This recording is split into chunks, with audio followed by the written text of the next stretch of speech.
하나님께서 오늘 우리에게 주신 말씀은 요한복음 11장 33절에서 44절까지의 말씀입니다.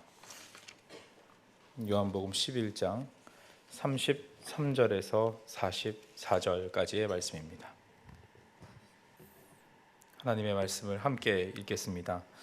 예수께서 그가 우는 것과 또 함께 온 유대인들이 우는 것을 보시고 심령에 비통히 여기시고 불쌍히 여기사 이르시되 그를 어디 두었느냐 이르되 주여 와서 보옵소서 하니 예수께서 눈물을 흘리시더라. 이에 유대인들이 말하되 보라 그를 얼마나 사랑하셨는가 하며 그중 어떤 이는 말하되 맹인의 눈을 뜨게 한 이 사람이 그 사람은 죽지 않게 할 수 없었더냐 하더라. 이에 예수께서 다시 속으로 비통히 여기시며 무덤에 가시니 무덤이 굴이라 돌로 막았거늘 예수께서 이르시되 돌을 옮겨 놓으라 하시니 그 죽은 자의 누이 마르다가 이르되 주여 죽은 지가 나흘이 되었음에 벌써 냄새가 나나이다. 예수께서 이르시되 내 말이 내가 믿으면 하나님의 영광을 보리라 하지 아니하였느냐 하시니 돌을 옮겨 놓으니 예수께서 눈을 들어 우러러 보시고 이르시되 아버지여 내 말을 들으신 것을 감사하나이다. 항상 내 말을 들으시는 줄을 내가 알았나이다. 그러나 이 말씀 하옵는 것은 둘러선 무리를 위함이니 곧 아버지께서 나를 보내신 것을 그들로 믿게 하려 함이니이다. 이 말씀을 하시고 큰 소리로 나사로야 나오라 부르시니 죽은 자가 수족을 배로 동인 채로 나오는데 그 얼굴은 수건에 쌓였더라. 예수께서 이르시되 풀어놓아 다니게 하라 하시니라. 아멘. 오늘 본문은 우리가 잘 알고 있는 죽은 나사로가 살아난 사건입니다. 그런데 다른 복음서에서 이 장면이 언급되지 않은 것을 볼 때 요한은 이 사건을 통해서 우리에게 특별히 강조하고자 한 것이 있었던 것으로 보입니다. 그것은 예수님께서 죽으시고 다시 살아나기 전에 살아날 가망이 전혀 없어 보이는 나사로를 살리심으로 부활이 마지막 때에 일어날 일임과 동시에 지금 우리에게도 그 당시 그들에게도 나타날 일임을 보여주고자 하신 것입니다. 지금을 살아가는 우리에게도 부활의 능력이 있음을 알려주고자 하신 것입니다. 오늘 말씀을 통해서 이 요한의 의도를 함께 따라가 보도록 하겠습니다. 먼저 본문의 배경이 되는 10장을 보면 예수님은 죽을 뻔한 위기에 놓여 있다는 것을 우리는 알 수 있는데요. 10장 30절과 31절을 제가 읽겠습니다. 나와 아버지는 하나이니라 하신대 유대인들이 다시 돌을 들어 치려 하거늘. 예수님은 수많은 사람들 앞에서 아버지가 내 안에, 내가 아버지 안에 거한다 말씀하시면서 아버지와 내가 하나라고 말씀해 오셨습니다. 이 말은 지금 들어도 예수님께서 하나님이시구나 알 수 있는 말인데 당시 유대인들에게는 그 뉘앙스가 사뭇 달랐던 것으로 보입니다. 예수님께서는 내가 하나님이다, 내가 신이야 라는 신성모독, 이단과 같은 이야기를 하셨던 것이죠. 유대인들이 그래서 돌을 들고 죽이려고 했던 반응은 이상한 반응이 아니었습니다. 그러나 예수님께서는 당시에 유명한 다른 이단과 사이비들과는 달랐습니다. 다른 이단들은 대부분 철저하게 자신의 명예나 이익을 위해서 활동했던 반면 예수님은 자신을 위해 사신 분이 아니라 철저히 하나님의 영광을 위해서 사셨던 분이었습니다. 그리고 하나님의 백성들을 위해서 자기 목숨까지 바치셨던 분이셨습니다. 그렇게 예수님께서는 돌에 맞는 위험을 피해서 잠시 요단강 건너편에 가 계셨다가 11장에서 마르다와 마리아의 오빠인 나사로가 병들었다는 소식을 듣게 되신 것입니다. 나사로가 아프다는 소식을 들으신 예수님께서는 병든 자, 위로가 필요한 자들에게 적극적으로 찾아가셨던 그간의 행보와는 달리 조금 의외의 모습을 우리에게 보여주고 계십니다. 예상외로 이틀을 더 지체하고 나사로가 있는 곳으로 좀 느지막이 가자고 하신 점입니다. 지금 우리가 볼 때도 이해가 되지 않는 행동인데 자신의 오빠가 아픈 상황에 있는 이 두 자매에게는 얼마나 답답하고 어려운 말씀이었겠습니까? 예수님께서 일부러 지체하는 게 아닌지 오해할 수도 있는 그런 상황이었습니다. 그러나 우리는 이미 성경을 읽고 다 결과를 알고 있지만 그 기다림의 시간들을 모두 포함하여 나사로의 아픔과 죽음은 모두 하나님의 영광을 위한 것이라고 기록되어 있습니다. 이 지체의 시간마저도 하나님의 컨트롤 안에 있었던 것입니다. 그래서 4절에 이렇게 이야기하십니다. 함께 읽어보겠습니다. 예수께서 들으시고 이르시되 이 병은 죽을 병이 아니라 하나님의 영광을 위함이요 하나님의 아들이 이로 말미암아 영광을 받게 하려 함이라 하시더라. 이렇게 응답의 지체는 그 시간을 지나는 동안 답답하고 힘들지만 결국은 그 시간도 은혜가 되게 하시는 하나님을 만나게 합니다. 지금 생각해 보면 아마도 예수님은 우리들이 생각하는 좋은 때, 우리들의 타이밍에, 최적의 타이밍에 맞게 일하시면 좋겠다 생각할지 모르지만 더 선한 길로 인도하시는 하나님의 시간이 있다는 것을 알려주고자 하셨던 것입니다. 하나님의 이런 일하심은 인간으로 오신 예수님에게도 동일했을 것입니다.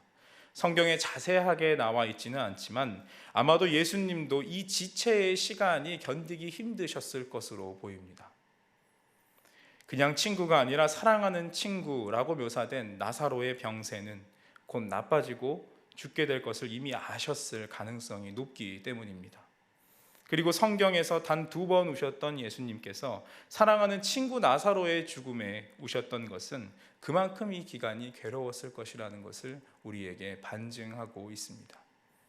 예수님께서 이 기다림의 시간, 지체의 시간 동안에 그냥 시간이 흘러가는 대로 가만히 계시지 않으시고 자신이 늘 하시던 대로 기도하며 하나님의 뜻을 묻고 앞으로 펼쳐질 일들에 대한 순종할 힘을 구하셨을 것입니다. 그리고 예수님은 이틀이 지난 후에 이제 가자고 말씀하십니다.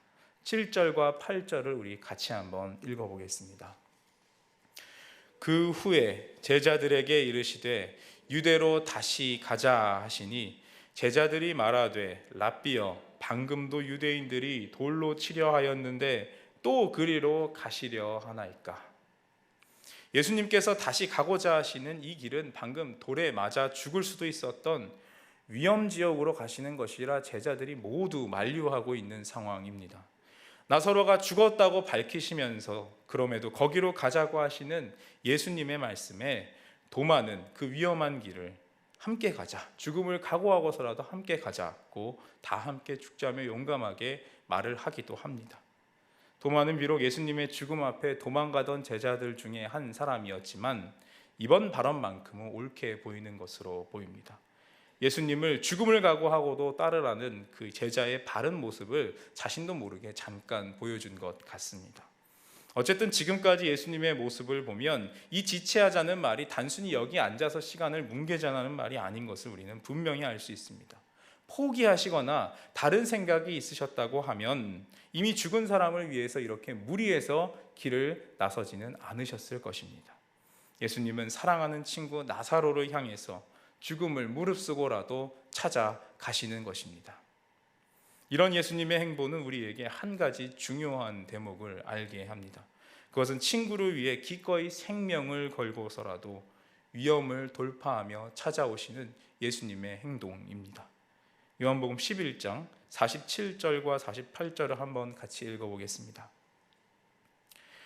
이에 대제사장들과 바리새인들이 공회를 모으고 이르되 이 사람이 많은 표적을 행하니 우리가 어떻게 하겠느냐?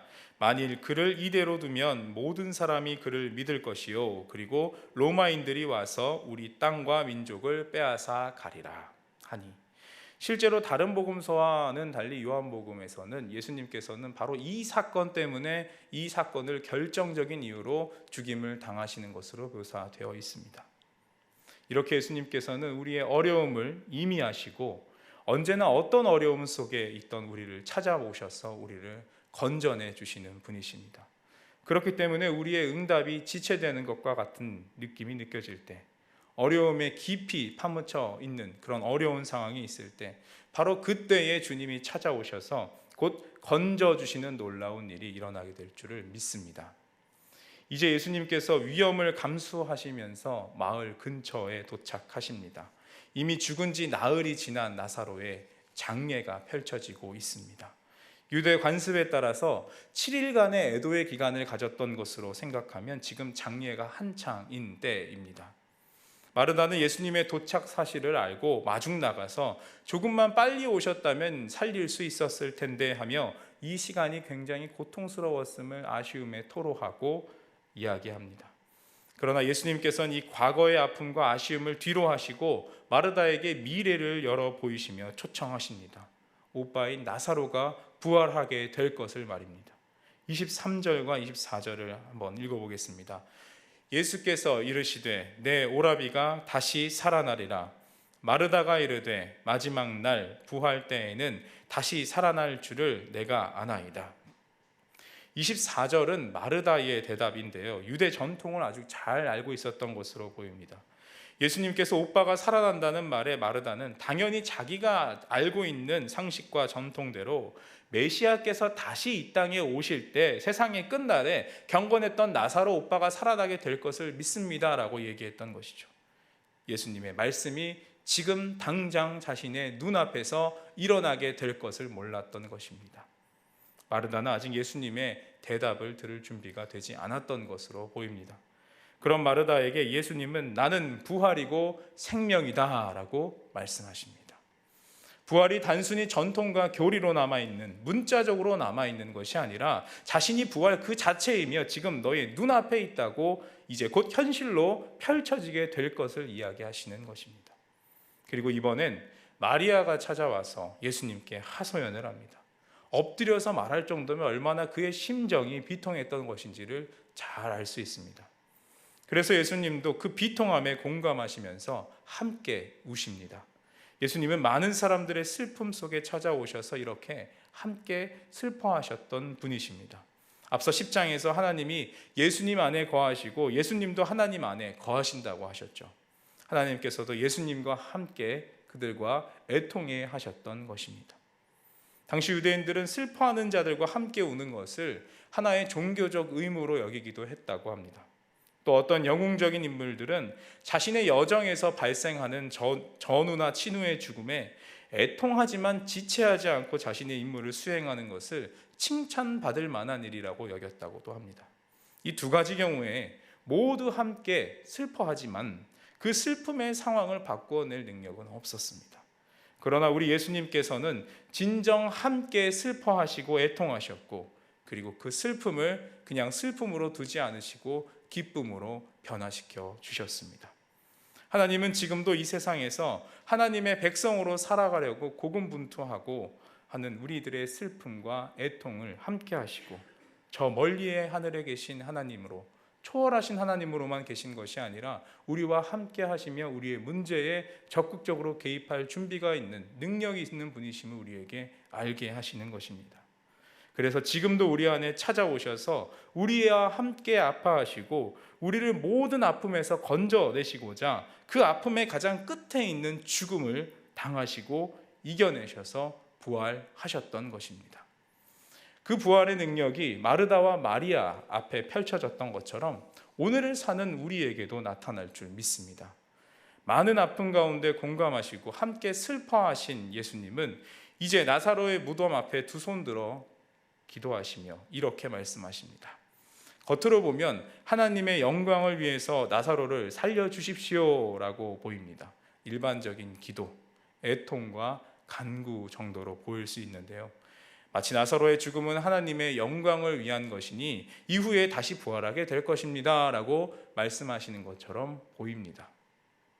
그러나 이 말이 일반적인 기도와 간구와는 다른 이유가 있습니다. 그것은 바로 그 다음에 등장하는 말 때문입니다. 무엇입니까? 나사로야 나오라 라는 말씀입니다. 한번 다 같이 외쳐보겠습니다. 나사로야 나오라, 나사로야 나오라. 이 외침은 나중에 일어날 일을 미리 예견하는 말이 아니었습니다. 지금 이곳에 하나님의 영광이 실제적으로 드러날 것이다 라는 말인 것입니다. 누군가의 슬픔을 위로하기 위해 너의 고난은 하나님의 영광을 위한 것이야 라는 어떤 미래에 일어날 보상이나 일을 말하는 것이 아니었던 것입니다. 지금 이 시간 현재에 나타날 부활의 능력을 직접 보여주겠다라고 선언하신 것입니다. 요한복음의 이 기적의 독특성은 다른 공간복음의 기적처럼 누군가를 접촉해서 살리시는 일이 아니라 철저히 말씀의 선포로 일어난 일임을 또 기억하시기 바랍니다. 이 믿음의 선포를 우리 지금 회복이 필요한 나 자신에게 다시 새 힘을 얻어서 능력 있게 사명을 감당하길 원하는 나 자신에게 한번 자신의 이름을 넣어서 누구누구야 나오라 라고 한번 이 시간 선포해 보겠습니다. 선포해 보겠습니다. 정구야 나오라. 다시 한번 선포해 보겠습니다. 정구야 나오라. 예수님의 눈물의 기도, 나사로를 향한 이 하나님의 선한 뜻을 지금 나타내시기를 간구하는 그 예수님의 요청과 기도 앞에 하나님의 부활의 능력은 여지없이 나타났습니다. 우리의 선포와 외침도 반드시 응답을 주시리라 믿습니다. 우리의 이런 선포와 눈물의 기도가 처음에는 나 자신을 위한 것으로 시작하지만 이제 이것들이 모여서 이젠 서로를 향하게 되고 오늘 나사로를 살리신 하나님의 부활의 능력, 회복의 역사가 이제는 서로를 살리고 서로를 회복하게 될 줄을 믿습니다. 이 본문의 기적을 끝으로 예수님은 진짜 죽음의 길을 걸어가시게 됩니다. 요한복음은 물을 포도주로 만드시는 그 잔치의 기적을 시작으로 이제 나사로를 죽음에서 생명을 바꾸시는 부활의 기적을 끝으로 예수님의 놀라운 공생의 시작을 마무리하게 됩니다. 요한복음 11장부터 순환이 시작되게 되는데 부활 사건으로 그 순환이 시작된다는 것이 굉장히 놀랍습니다.